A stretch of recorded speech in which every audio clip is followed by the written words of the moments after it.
అందరికీ నమస్తే. అటు ఇటు పోయి రాజుకు రేవంత్ రెడ్డి కుంపం ముంచుతారేమో అనిపిస్తుంది. ఎందుకంటే బీజేపీ ఎంపీ ఒక కామెంట్ చేసింది. అది బీజేపీకి ఎంత ప్లస్తో తెలియదు, కానీ రేవంత్ రెడ్డికి మాత్రం 100% మైనస్.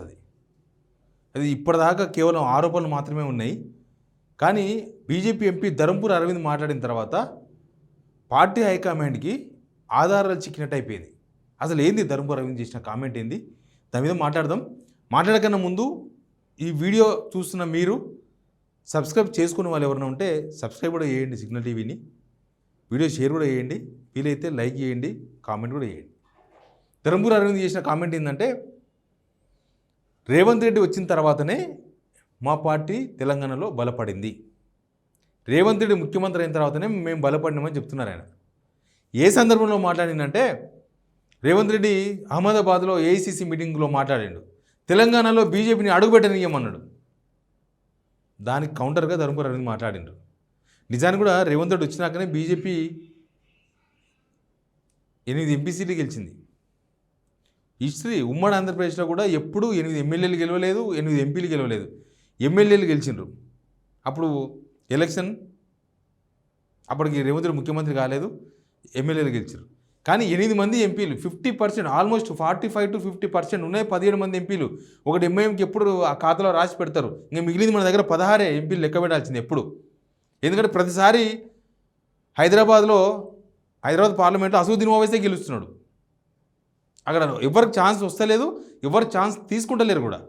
మేము హైదరాబాద్లో పోటీ చేస్తాం, గట్టిగా ఓడగొడతాం అని ఏ పార్టీ కూడా మాట్లాడతలేదు. మొన్న మాధవీలత పెట్టి ప్రయత్నం చేసింది బీజేపీ, కానీ విఫలయత్నమే అది. ఇక కాబట్టి మనం 16 సీట్ల గురించి మాట్లాడితే 50% బీజేపీ గెలిచింది, 8 ఎంపీ సీట్లు గెలిచింది. ఎప్పుడు గెలిచింది? రేవంత్ రెడ్డి ముఖ్యమంత్రి అయిన తర్వాత. ఆయన డిసెంబర్లో ముఖ్యమంత్రి అయినరు, ఎలక్షన్ మేలో జరిగింది. కరెక్ట్గా 6 months ముఖ్యమంత్రి అయిన తర్వాత 6 months తర్వాత అసలు ముఖ్యమంత్రి అయిన కొత్తగా ముఖ్యమంత్రి అయిండు. కాంగ్రెస్, తెలంగాణ ఇచ్చిన కాంగ్రెస్ 10 సంవత్సరాల తర్వాత అధికారంలోకి వచ్చింది, చాలా హాట్గా నడుస్తుంది. అప్పటికి కేసీఆర్ మీద సింపతి లేదు. అప్పటికి ఇక్కడ బీజేపీ 8 మంది ఎమ్మెల్యేలే ఉన్నారు తప్ప చెప్పుకోదాకా ఏమీ లేదు. అయినా 8 మంది ఎంపీలు గెలిచిర్రు. దానికి రేవంత్ రెడ్డి సహకరించినది పెద్ద చర్చ ఉంది, అది మనకందరికి తెలుసు. క్యాండిడేట్లను కావాలని వీక్ క్యాండిడేట్లను పెట్టిండు అని కాంగ్రెస్లో ఓపెన్గా మాట్లాడుతున్నారు. సికింద్రాబాద్లో దాన నాగేందర్ కిందికి ఇచ్చిన టికెట్, దాన నాగేందర్కి ఇవ్వకపోతే కిషన్ రెడ్డి ఓడిపోతుండే అని వాళ్ళే మాట్లాడుకుంటున్నారు. Malkajgiri sitting seat ఓడిపోయిండు.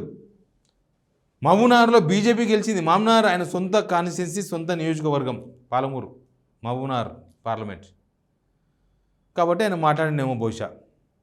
Plus Revanth Reddy బీజేపీకి సహకరిస్తున్నాడు, రేవంత్ రెడ్డితో ములాఖత్ అయ్యిండు, ఇట్లాంటి చాలా చర్చలు కూడా ఫీల్డ్లో ఉన్నాయి. మాట్లాడే వాళ్ళు దేన్ని చూసి మాట్లాడుతున్నారు, ఆధారం ఉందా అంటే దానికి ఆధారాలు ఉంటాయా?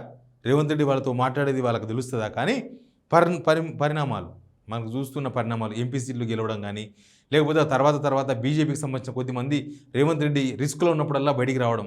ఇప్పుడు చూస్తలేం, హైదరాబాద్ సెంట్రల్ యూనివర్సిటీలో రేవంత్ రెడ్డి నిజంగానే టార్గెట్ అయ్యిండు.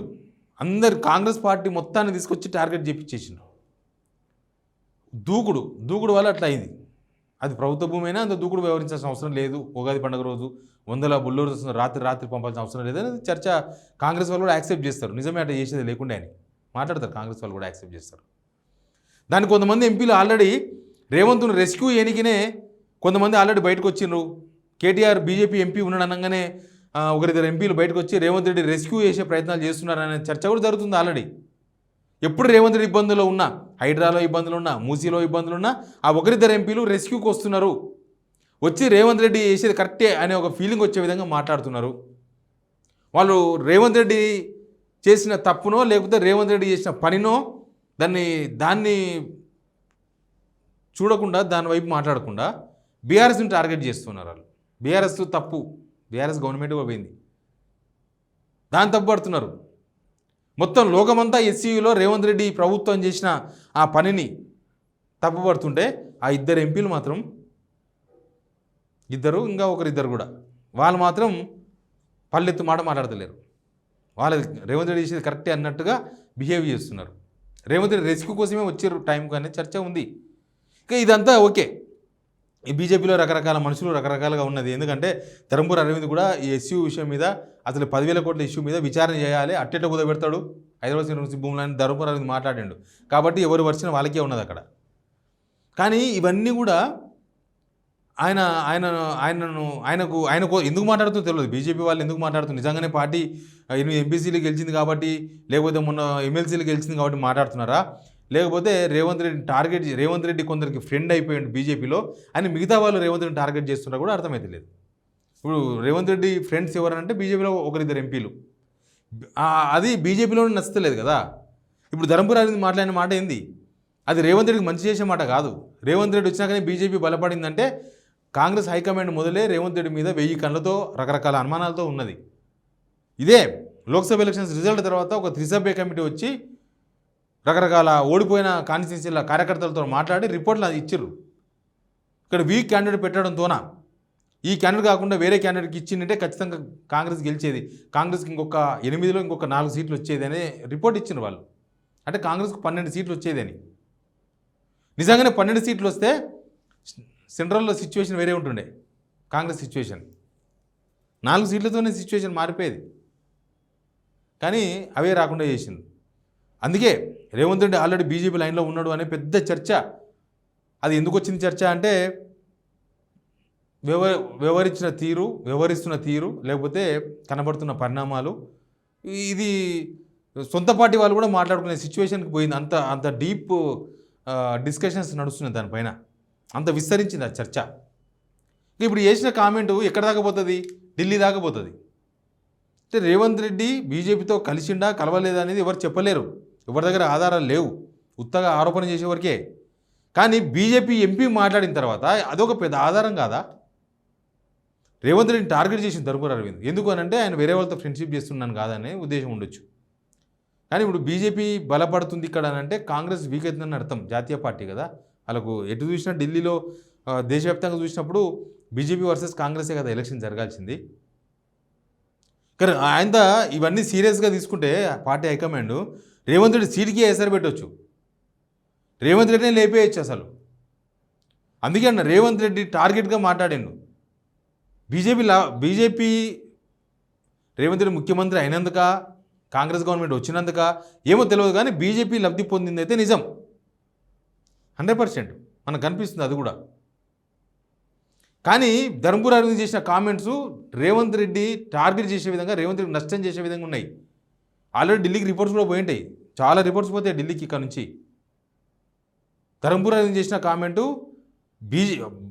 బీఆర్ఎస్ మాట్లాడితే ఆ మాటకు వాల్యూ లేదు, కానీ బీజేపీ ఎంపీ బీజేపీ ఆఫీసులో కూర్చొని ప్రెస్ మీట్ పెడితే దానికి ఎంత వజన్ ఉంటుంది తెలుసా, దానికి ఎంత క్రెడిబిలిటీ ఉంటుంది తెలుసా, అంత క్రెడిబిలిటీ ఉంటుంది ఆ మాటకి. దీనికి ఇప్పటిదాకా కాంగ్రెస్ నుంచి కౌంటర్ కూడా ఇవ్వలేదు. రేవంత్ రెడ్డి ఎవరు కౌంటర్ ఇవ్వలేదు, మినిస్టర్స్ కౌంటర్ ఇవ్వలేదు, రేవంత్ మౌస్ పీసెస్ ఎవరు కౌంటర్ ఇవ్వలేదు. కనీసం అట్టెట్లా రేవంత్ రెడ్డి వచ్చాక మీ పార్టీ లబ్ధి పొంది అని ఒక్కరు కూడా అడగలేదు క్వశ్చన్. కాబట్టి ఇది చాలా దూరం, ఢిల్లీ దాకా పోతే మాత్రం రేవంత్ రెడ్డి ప్రమాద గంటికలు, ఇవన్నీ కూడా రేవంత్ రెడ్డి ప్రమాద గంటికలు మోగుతున్నాయి అనేది చాలా క్లియర్గా కనబడుతుంది. బీజేపీ ఎదుగుదలకు రేవంత్ రెడ్డి సహకరిస్తున్నాడా అన్న చర్చ ఉంది. కావాలని చేస్తున్నాడా, లేకపోతే ఫ్యూచర్ ప్లాన్లో భాగంగా చేస్తున్నాడా, లేకపోతే ఇంటర్నల్ ప్లాన్లో భాగంగా చేస్తున్నాడా, లేకపోతే ఢిల్లీ ప్లాన్లో భాగంగా చేస్తున్నాడా, అసలు కాంగ్రెస్లో ఉండి బీజేపీకి ఇట్లాంటి ప్లాన్లు ఎందుకు చేస్తారు అదొక అనుమానాలు. ఇట్లాంటి చాలా చాలా చాలా ఈ స్టోరీ చుట్టూ ఉన్నాయి. కానీ ధర్మపురి అరవింద్ చేసిన కామెంటు రేవంత్ రెడ్డి మీద ఒక బాంబు వేసినంత, అది ఒక బాంబు వేసినంత. రేవంత్ రెడ్డిని కాంగ్రెస్లో చంపే ప్రయత్నం, పార్టీ హైకమాండ్ దగ్గర ఒక దోషిగా నిలబెట్టే ప్రయత్నం అది. చూద్దాం ఏం జరుగుతుందో. Please subscribe signal TV.